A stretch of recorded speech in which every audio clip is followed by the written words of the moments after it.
저를 믿고 반복 학습을 해주세요. 그러면 이 강의를 보고 있는 여러분도 제가 받은 점수 이상으로 합격할 수 있습니다. 오늘은 빅데이터 탐색 과목에서 추론 통계입니다. 이번 강의는 빅데이터 탐색 과목에서 통계 기법의 이해이고 추론 통계 항목입니다.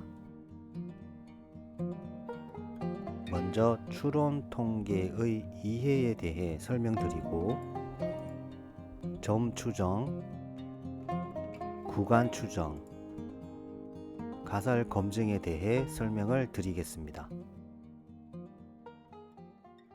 추론 통계의 이해 개요입니다. 추론 통계 Inferential Statistics 표본 데이터를 사용하여 모집단의 특성을 추정하거나 가설을 검증하기 위해 사용하는 통계적 기법입니다. 추론 통계는 모집단의 특성을 추정하고 가설을 검증하기 위해 사용하는 통계적 기법이라고 했죠. 우리는 이번 강의에서 추정과 가설 검증에 대해 학습할 예정이고 특히 추정에는 점 추정과 구간 추정이 있습니다. 그래서 이번 강의에서 점 추정, 구간 추정, 가설 검증에 대해서 설명을 드리겠습니다. 추정은 표본 데이터로부터 모집단의 특성을 예측하는 과정입니다. 오른쪽 하단의 그림을 보면 모집단에서 표본 추출을 통해서 우리는 표본을 생성을 하고 이 표본을 통계적인 추정, 다른 말로 추론을 통해서 모집단의 모수를 예측하는 과정이 바로 추정, estimation 혹은 추론입니다. 추정에는 제가 좀 전에 설명드렸듯이 점 추정과 구간 추정이 있습니다. 점 추정은 포인트 에스티메이션이라고 하고요. 구간 추정은 인터벌 에스티메이션이라고 합니다. 점 추정, 포인트 에스티메이션, 모집단의 특정 모수를 하나의 값으로 추정하는 방법입니다. 추정치의 신뢰 구간을 제공하여 범위로 모수를 추정하는 방법이 바로 구간 추정, 인터벌 에스티메이션이 됩니다. 점 추정보다 구간 추정은 불확실성을 포함하고 있는 방법입니다. 구간 추정에서 우리는 추정치의 신뢰 구간을 제공한다라고 했죠. 여기서 말하는 신뢰 구간은 confidential interval이라고 하고요. 신뢰 구간이란 특정 신뢰 수준에서 모수가 포함될 것이라고 예상되는 구간입니다. 여기서 또 신뢰 수준이란 confidence 레벨이라고 하는데요. 신뢰 수준이란 신뢰 구간을 결정하는 요소가 되고 신뢰 구간이 실제 모수를 포함할 확률을 나타냅니다. 퍼센테이지로 표시를 합니다. 그래서 점 추정은 특정 하나의 값을 정확하게 추정하는 거고 구간 추정은 이 신뢰 수준으로 신뢰 구간을 통해서 예측을 하는 거죠. 가설 검증, 하이퍼세시스 테스팅이라고 하고요. 검정 통계량, p-밸류를 통해 기무가설을 검증하여 기무가설 채택 유무를 결정합니다. 이거 중요합니다. 가설 검증은 대립 가설이 아닌 기무 가설을 검증을 하여 기무가설을 채택을 할지 기각을 할지를 결정하는 것이 가설 검증입니다. 그럼 기무가설이 뭐냐? 널 하이퍼세시스. 기무가설은 기존 상태나 두 변수 간의 차이가 없다라는 가설입니다. 즉 효과가 없다, 현재와 동일하다.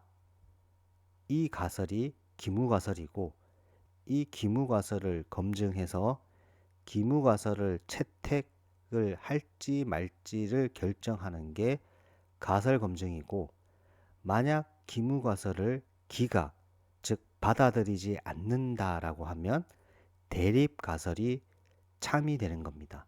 즉 대립가설은 Alternative Hypothesis라고 하고요. 기무가설이 틀렸다는 가정입니다. 지금 말씀드리고 있는 추정에서 점추정, 구간추정, 구간추정에서 신뢰수준, 신뢰구간, 가설검증에서 기무가설, 대립가설, 조금 더 설명드릴 검정통계랑 P-밸류는 뒤에서 제가 좀 더 자세히 설명드릴 예정입니다. 검정통계량은 추론 통계 자체가 표본 데이터에서 우리가 모집단의 특성을 추정하는 거죠. 따라서 검정 통계량은 표본 데이터를 통해 계산한 값으로 가설 검증을 수행하는 데 사용합니다. P-밸류와 검정 통계량은 다른 값입니다. P-밸류는 기무가설이 참일 때, 왜냐하면 가설 검증은 기무가설을 통해서 검증을 하는 거라고 했죠. 따라서 이 P-밸류는 기무가설이 옳다라고 할 때 관측된 결과가 나타날 확률입니다. 자, 뒤에서 자세히 설명드리겠습니다. 추론 통계가 중요한 이유는 표본 데이터로 모집단을 이해할 때 필요하고요. 객관적이고 체계적인 데이터 해석이 가능합니다. 데이터 간의 관계를 검증하고 의사결정 과정에서 신뢰성, 즉 확률을 나타내기 때문에 신뢰성을 제공을 합니다. 가설 검증 방법에는 대략적으로 5가지가 있습니다. 일반적으로 T검증, 우리는 T테스트라고 하고요. 평균 간의 차이를 검증하는 겁니다. 독립표본 T검증, 대응표본 T검증, 단일표본 T검증 등이 있고요. 3개 이상의 집단이라고도 표현을 하고 3개 이상의 어떤 그룹이라고 하고, 조금 더 직설적으로 말하면 3개 이상의 범주 그룹이라고 표현하는 게 제가 봤을 때는 가장 이해하기가 쉽다라고 생각을 합니다. 뒤에서 설명을 드릴게요. 따라서 저는 3개 이상의 범주 그룹 간 평균의 차이를 검증을 할 때 분산 분석을 사용합니다. 분산 분석은 원웨이 아노바가 있고 투웨이 아노바가 있습니다. 카이 제곱 검증은 우리가 좀 많이 설명을 드렸죠. 범주형 변수 간의 독립성 또는 적합성을 검증합니다. 상관 분석, correlation analysis, 상관 분석은 두 변수 간의 관계를 분석합니다. 회귀 분석은 regression analysis, 독립 변수가 종속 변수에 미치는 영향을 모델링을 합니다. 확률 분포와 관련 통계량. 자, 확률 분포와 관련된 통계량은 정규 분포, T 분포, 카이 제곱 분포, F 분포, 우리가 기술 통계에서 설명을 드렸습니다. 정규 분포는 데이터가 대칭적으로 평균을 중심으로 대칭적으로 분포하여 평균과 표준 편차로 정규 분포의 모양이 결정이 되고, 이런 정규 분포를 동일한 기준으로 비교하기 위해서 평균이 0이고 표준 편차가 1인 분포로 변환을 하고 그 분포가 바로 표준 정규 분포가 됩니다. T 분포는 표본의 크기가 작거나 모집단의 분산이 알려지지 않은 경우 사용하는 게 T 분포이고요. 카이 제곱 분포는 범주형 데이터의 검증에 사용하는 분포이고 F 분포는 분산 분석에 사용하는 분포입니다.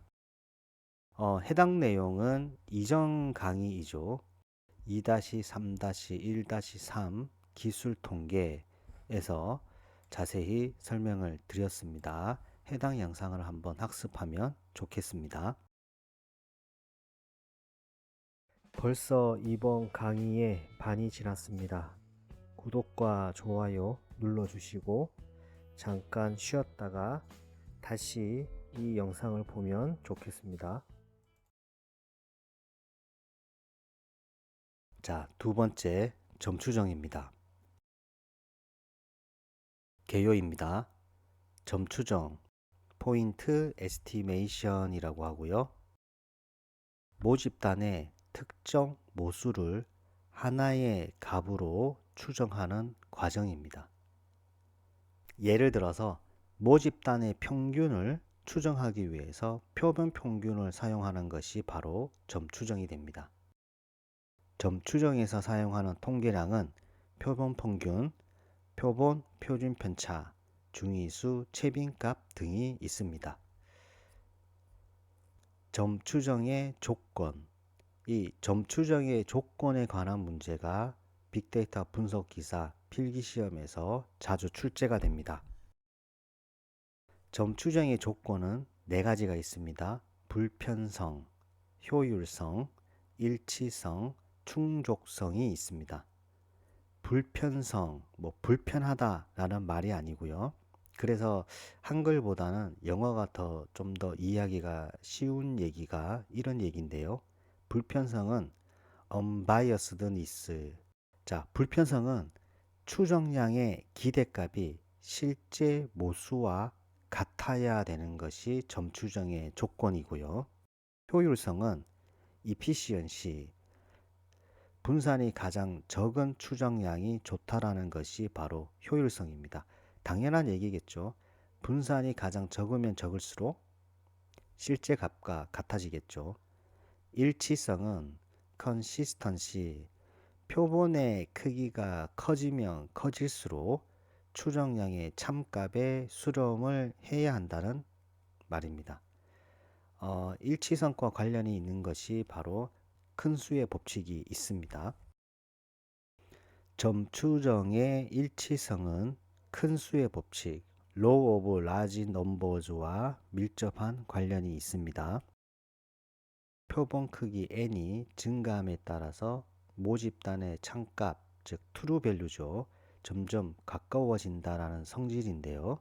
즉 이 말이 큰 수의 법칙에 따르면 표본 평균은 표본의 크기가 충분히 크면 모집단의 평균에 수렴한다는 것과 동일합니다. 즉 큰 수의 법칙은 점추정의 일치성을 뒷받침해주는 이론적인 근거가 되고요. 이런 큰 수의 법칙과 중심 극한 정리는 이전 강의죠. 2-3-1-1 기술 통계에서 자세히 다뤘습니다. 해당 영상을 참고하면 좋겠습니다. 자, 네 번째 충족성 sufficiency. 표본 데이터의 모든 정보를 포함을 해야 합니다. 이와 같은 불편성, 효율성, 일치성, 충족성은 시험 문제에 자주 나오고요. 무엇을 의미하고 있는지를 알고 있어야 됩니다.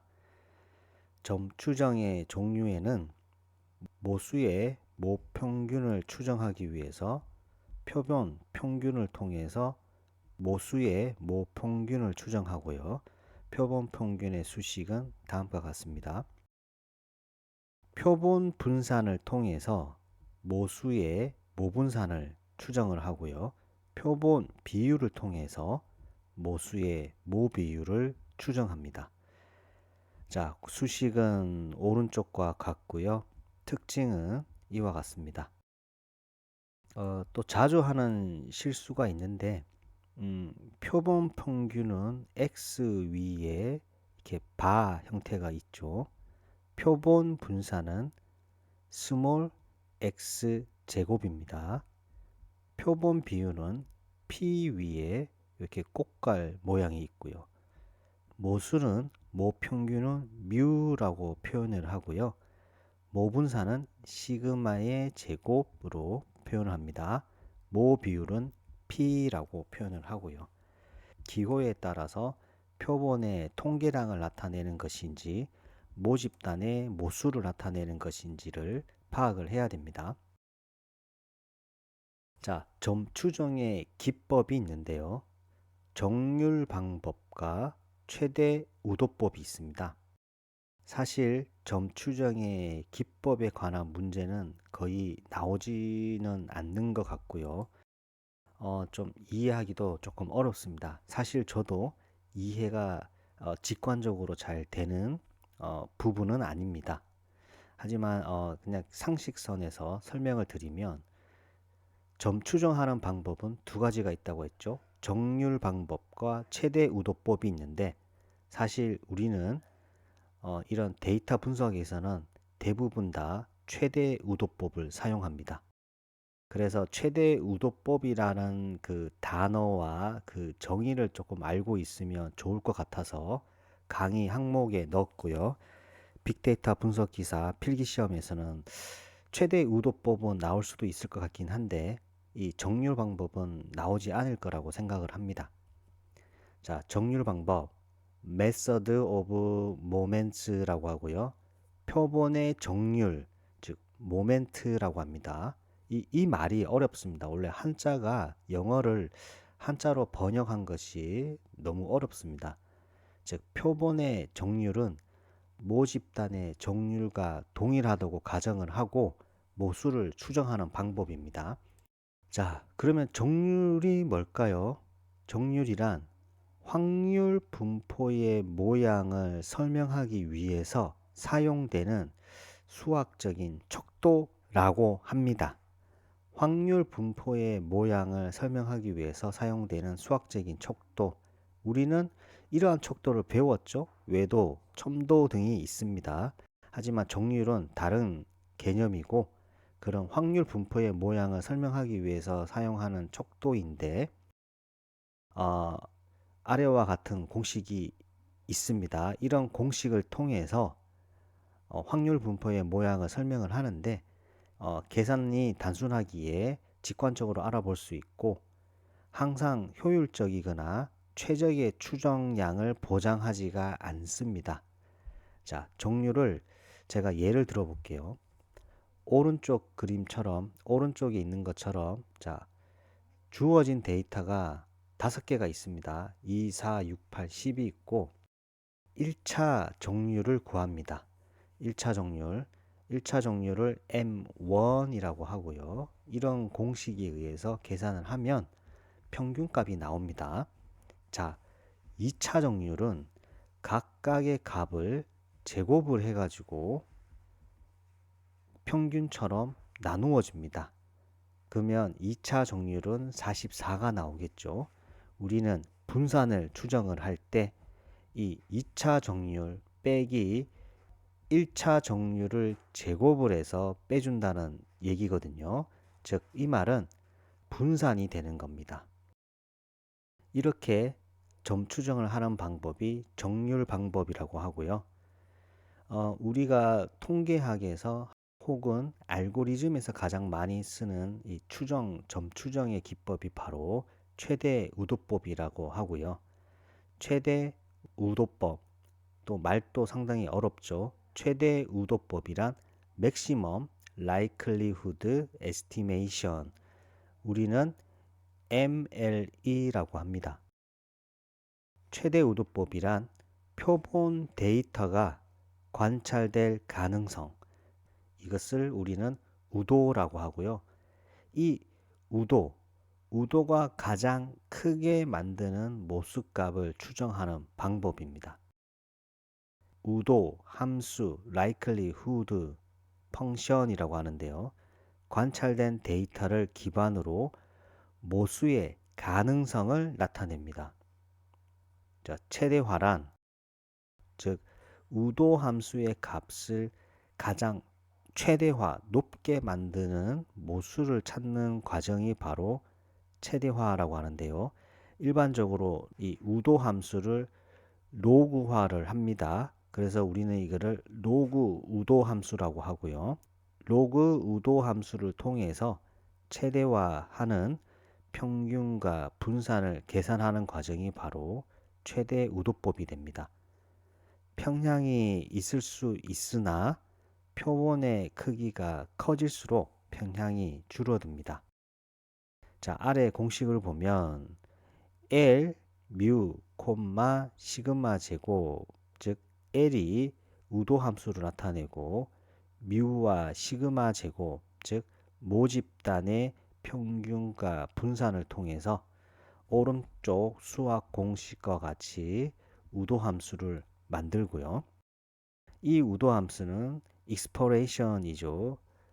지수 함수이기 때문에 로그 변환을 하면 오른쪽 그림처럼 이 지수 함수가 공식이 조금 더 간단해지고 이때 로그 우도 함수로 만들었을 때의 최대값이 되는 이 모집단의 평균과 모집단의 분산을 찾는 과정이 바로 최대 우도법이 됩니다. 다섯 번째, 점 추정의 평가 기준.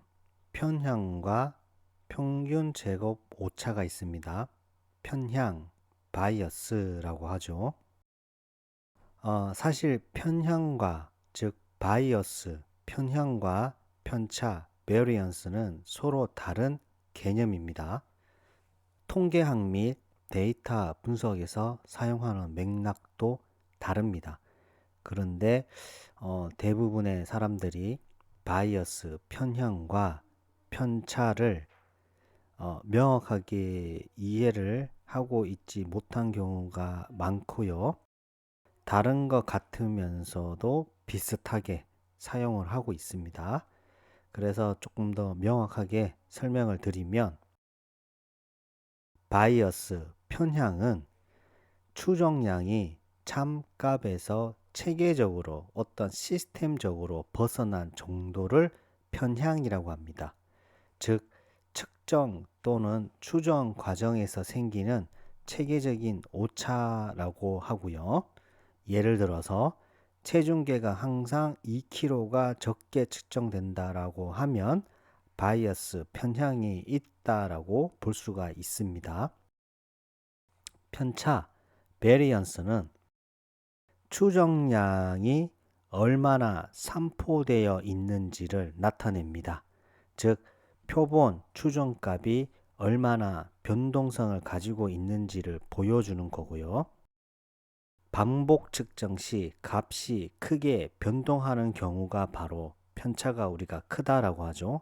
예를 들어서 체중계가 동일한 사람을 측정하는데 60kg, 65kg, 58kg처럼 측정값이 들쑥날쑥 하는 것이 바로 편차가 되는 거죠. 편향은 참값에서 벗어나는 체계적인 경향이고요.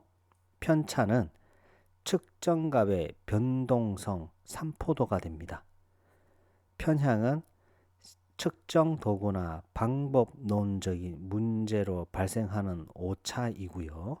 편차는 데이터의 어떤 내재적 변동성, 즉 무작위입니다.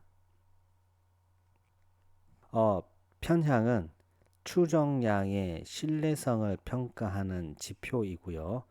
추정량의 기대값과 실제 모수 값의 차이를 나타냅니다. 편향이 0이라는 말은 추정량이 불편, 즉 unbiased 하다라는 것을 의미하고요. 편향이 없다라는 말이죠. 편향이 0이 아니다라는 말은 추정량이 biased, 편향이 되었다라는 것을 의미합니다. 평균 제곱 오차, mean squared error, MSE라고 하는데요. MSE는 추정량의 정확성을 평가하는 지표입니다. 편향, 바이어스와 분산, 베리언스의 영향을 모두 포함합니다. MSE는 편향 제곱과 분산의 합으로 나타냅니다. 편향이 없으면 MSE는 분산과 동일합니다. MSE, 평균 제곱 오차는 편향과 분산을 모두 포함하여 추정의 품질을 종합적으로 측정합니다. 아래 정의는 제가 좀 전에 설명드린 점 추정 기법, 평가 기준에 대해서 한 번 더 정리를 한 겁니다. 정리를 한 표이기에 확인을 하면 좋을 것 같습니다. 오늘 하루도 수고하셨습니다. 반복과 학습은 필수입니다. 감사합니다.